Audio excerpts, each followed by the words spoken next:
You wouldn't build a house without a foundation, so don't build your business without one. This is Mindset Monday, where we lay out the tools, frameworks, and mindset you need to scale your contracting or trading business today. We decided to go old school. We're just getting right into it. There's no 1 minute countdown. We're just rolling with it. So you guys know the deal. If you're here live, go ahead and drop your name and your business name, and we'll give you the good old-fashioned shout out. Welcome to Mindset Monday. I'm your host, Gerritt Bake, here at conjunction with our good friends over at Contractor Plus. Man, what a week, right? You're like, oh, it's Thanksgiving. I'm going to cook a turkey or burn my house down. Or, I mean, I'm not here to judge if you're a good cook or not, but hopefully you don't burn your house down. But hopefully you'll have a good time this week for sure. We got Daniel checking in finally. Wait, are you in the mobile office or are you in the office? You got to be in the office because normally you're a little more delayed. Daniel's first one. Welcome to the show. Listen, if you're here, go ahead and drop us a business name, where you're from, and your own name. We'll give you a nice little shout out. But we had a really interesting week last week. In the week, we get Mauro Morales. Good morning to you as well, my friend. Matt Beckel with Beckel Electric. Welcome. We had a really interesting week last week. And I'm laughing now, but I wasn't laughing last week, right? So on Thursday, we're working two projects right now. We're doing two TIs. Actually, one's a core and shell and the other one's a TI. But the TI project, the drywall guys that we'd hired to do the job, we'd use them on smaller jobs, and they, mentioned that they were more than capable of doing this job. And it's a 3-story project. Well, we get to the job site on Thursday morning and realize that they put on the second layer of drywall, which they were supposed to do, but they didn't do it with our permission, and they did it the wrong way, right? So if you go horizontally with the first layer, you have to go vertically with the other, right? They have to be going different directions. Well, they made it the same direction, which was a problem. It was a problem because we had inspection on Friday morning. So we find this out about 8 o'clock in the morning on Thursday, and I'm in the middle of teaching a class for the next 3.5 hours. Well, afterwards, my phone is blowing up. I've got the I got my wife, right? Everybody like, what are we doing? And I was like, all right, well, we're doing the old school. Let's roll up the sleeves. So we fired that guy. We already had our backup ready to go. So our backup ends up working to get guys to the job site. Well, we now have to order 50 new sheets of 4x12 half-inch drywall. 50 sheets. I got a pickup truck, half-ton pickup truck. That sure as hell ain't going to fit in back of that. Don't have a trailer. So what do? We roll to the old Home Depot. We rent a Penske truck. You got it, a Penske truck. And I drive over to the supply house. $1,300 later, they use their forklifts, which I thought was a pretty cool thing. They load up the 50 sheets in the back of the Penske, and I drive it up the mountain to Park City. I spend the next couple hours unloading, getting everything prepped for these guys, and I left the Penske truck there. Why?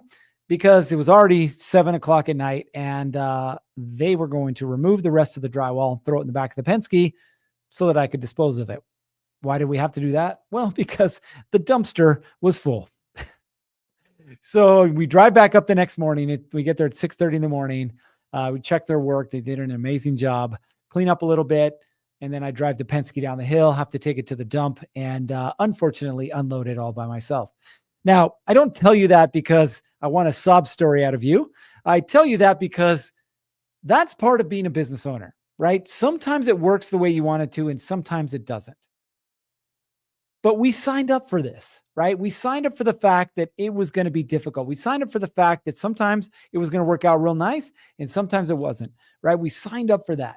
And sometimes you just have to make it work, right? And I'm the biggest proponent. You guys should know me by now. I'm the biggest proponent of systems, processes, and people, right? Putting the right people in the right place under the right instructions to make sure that the job gets done the way it's supposed to. It doesn't always happen. And I can tell you that I get a lot of people who ask me, what do I do now? I hired the guy. I trained him. I showed him exactly what he was supposed to do, and then it didn't work out. Or I hired the sub and they did it wrong, or whatever the thing is, right? What do you do when things go wrong? Well, before we do that, we got Nieves Brothers Constructions. Good morning, my friend. We've got Adrian from New Mexico. My parents live in Rio Rancho, so I'm very familiar with the great state of New Mexico. Now, what do we do, right? It's interesting how I talk about accountability, but a lot of people don't really understand what accountability is, or even more important, how far should they go with it, right? Before we get started, you have to understand what accountability is. Accountability is doing the thing that you said you were going to do. That's accountability, right? Now, whether that's with a sub, whether that's with an employee, or whether that's you, accountability is doing the thing you said you're going to do. Some people have a lot of internal accountability, right? I would like to believe that I have a lot of internal accountability. If I tell you I'm going to do something, I'm going to do it, right? But a lot of people don't. And so they struggle with this, like, well, what does it actually mean for me and my business? Like, how far can I take this thing? So I want to really break that down today. And I'm going to use my own situation as an example. Okay. And I actually have another story that I'm going to back up here in a second. Okay. So the first thing that you have to look at is accountability itself, right? Accountability isn't about being a jerk. It's not about being an asshole. We've all had the asshole boss or the asshole GC or the asshole owner, whatever. It's not about being an asshole. It's about clarity. It's about follow through. It's about respect. When you do it right, it doesn't create friction. It builds trust. Okay. And that's the thing that we're after. We want trust, right? When it comes to accountability, then how do we set this thing up? How do you do it? Number one, the most important thing, this is what you got to understand. Okay. If it's vague, meaning it's not clear, you're going to get inconsistent results, right? If I tell my guys, hey, you need to be on time every day, what does that mean? I don't know. To me, it means before 7:00. But for the guys, it might be before 9:00, right? So you have to be specific, right? Being on time is not the same as, hey, everybody's on the job, tools are out, and we're ready to work by 7 a.m. Difference, right? Let's talk about quality because that's a big issue, okay? Maintain quality is one thing. Hey, we have high standards. Yeah, great. What does that mean? Well, it means nothing because it's not clear. If you say 0 callbacks, job passes inspection the first time, materials are checked by the foreman, like that's clarity. Let me bring you to my second story. We're doing a corn shell here in another city in town, right? Well, guess what? We are a week behind when we said we were going to be done. In fact, we had an inspection on Monday and we failed. This is what the inspector did. He got out of his truck, 2 steps, took a picture, got back in and left. Why did he do that? Well, it's framing, and he could see that obviously we hadn't finished skinning the outside of the building. It was obvious, right? So he didn't even step foot on the job site, took a picture and left. What's the problem with that? Well, the problem that we discovered is that our framer, that we had assumed that he knew what he was doing, which he did, generally speaking, but nobody was guiding the timeline and no one was creating a daily task list for him. And he'd never been exposed to this, right? Our bad was assuming, which we talk about it, but again, I'll fall on the sword. We assumed that he knew what he was doing and he knew how to do it. And the truth is he didn't. So what do we need to do? We needed to pivot. And so we pivoted. And we said, you have to be done by literally today, Monday, right? You have to be done. So we set out a daily task list. What needs to be done? We walk the job every single day, not with the foreman, but with the supervisor, okay? We walk the job.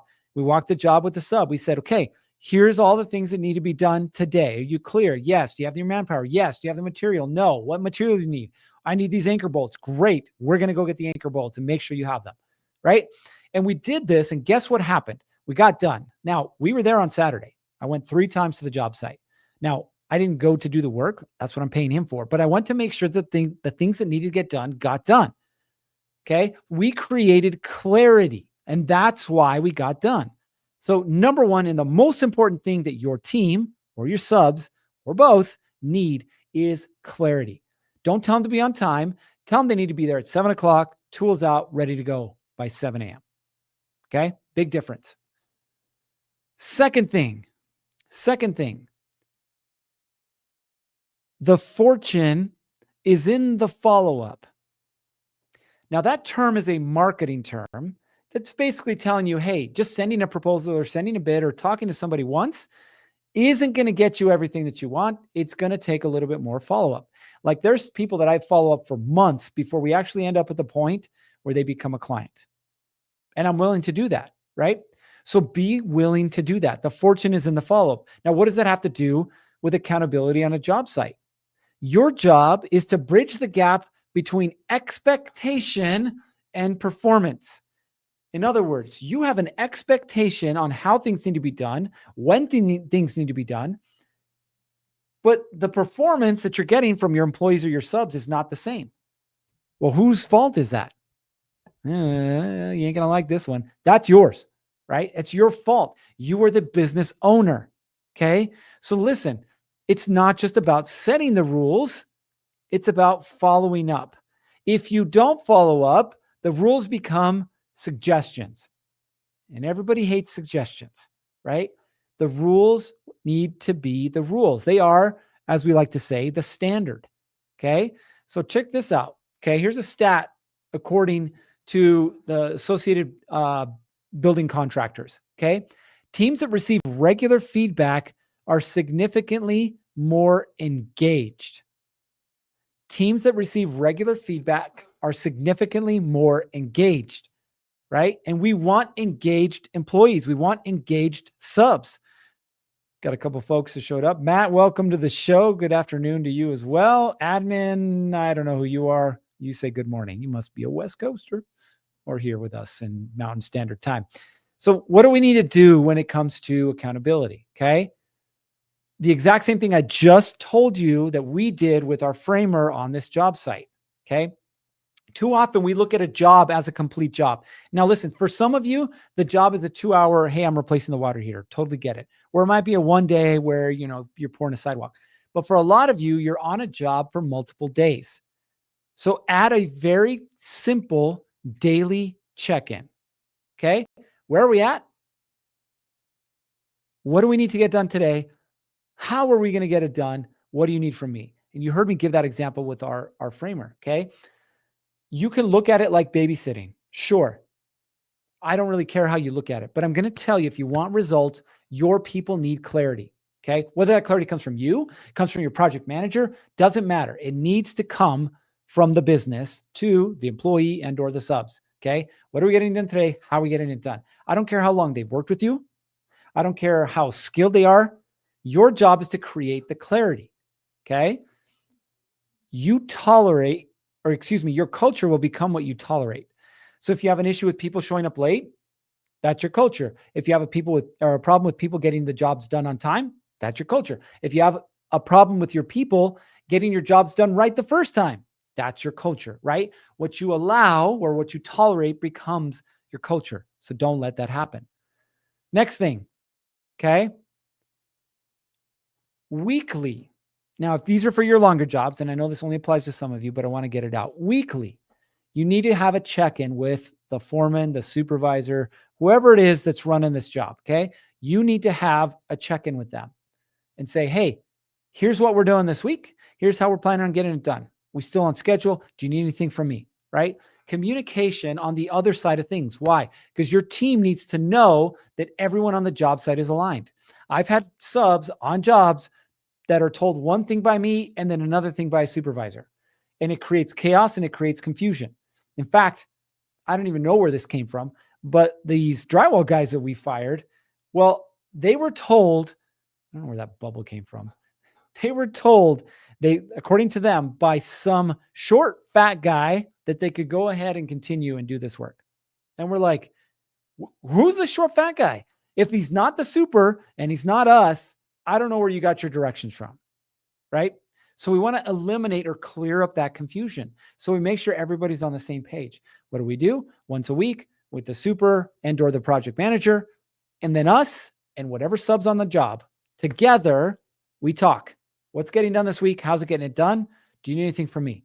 Right? We had an issue with the framers. One of the reasons they're a little delayed is because they were pouring the concrete, right? The curbing, everything around the side of the building, and they couldn't bring their lift up to the building because they were pouring concrete. So they lost a day there, right? Now, we were delayed, so we can't really take a lot of that into account, but it is what happened, and we made sure that we communicated with it. Hey, It's going to take one extra day just because you guys are pouring and we're not going to be able to be there, right? So that clarity and that communication. The third thing, the good old how to call someone out without calling them out, right? How to call someone out without calling them out. Now, I've seen people get called out and it turns into a scolding, which sometimes is justified. Listen, I'm a parent. I'm a business owner. I get it. Sometimes I do it and I shouldn't do it that way, right? Which means we have to learn how to call someone out without burning the bridge, okay? Now, what I've learned, the easiest way to do this is you make sure that you make it the conversation about the work and not the worker. Make it about the work and not the worker. What do I mean by that? Well, we showed up on Saturday and they were finishing skinning up the front of the building. And there were 2 pieces of OSB that were put on crooked. And how do I know they were put on crooked? Because I could see gaps, right? And the gaps weren't equal gaps. They were angling one way. And so I told the framer, I was like, hey, come here with me. Like, if you were the inspector and you looked at this, what would you say about that? And he's like, oh, I wouldn't like that. I'm like, you're right. He wouldn't like that. So what do you think we need to do? Oh, I need to replace those 2 sheets. I'm like, yep, 100%. Right? Simple, just like that. I could call him an idiot. I could say, hey, your work quality sucks, or whoever skinned this, you need to fire them. But where's that going to get us? It's not going to get us anywhere we need to be, right? So I had to get him to start to see things from my perspective. How do I do that? I make it about the work and not about the worker, right? So let's say it's outside of just the work, right? Let's say it's someone who showed up late, okay?